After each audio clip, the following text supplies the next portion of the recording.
The canyon of the Marañón River cuts a forever deepening furrow through the eastern Peruvian Andes, plowing north for 600 miles before finally turning east into the jungles of the Amazon basin.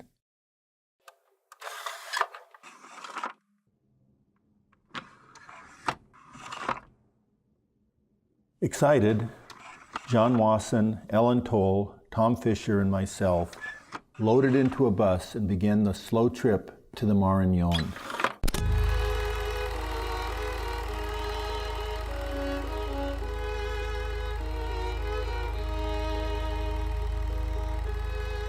We went out to save the world.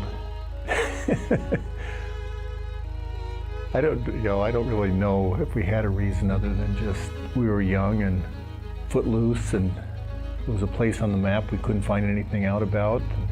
We did some research and it appeared to have been unrun. And something about it appealed to us. We thought we were good enough to be able to do that, and we were well humbled doing it. I was 25 at the time, pretty wet behind the ears.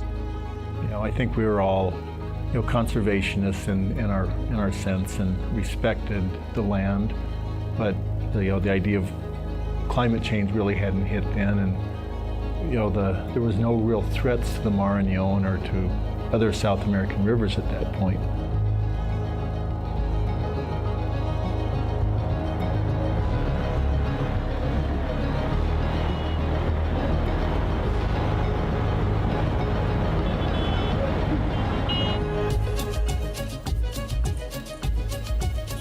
In recent decades, Peru's economy boomed. The globalization, deregulation, and tax reform of the mining industry in the 1990s gave big incentives for foreign investors and privatized natural resource decisions. With a thriving export market for copper and gold, Peru is one of the fastest developing nations in South America. But this comes with consequences. Before the world's largest river was ever called the Amazon, it was known as the Marañón. Today, we know the Marañón as the headwater of the Amazon, a 1,000-mile river in Peru, within a canyon far deeper than the Grand Canyon in the United States.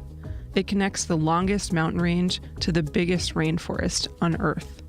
But that can change real quick. 20 hydroelectric dam projects have been proposed for Rio Marañón. They would displace thousands of people in order to produce energy for neighboring countries and new mining ventures along the Andes.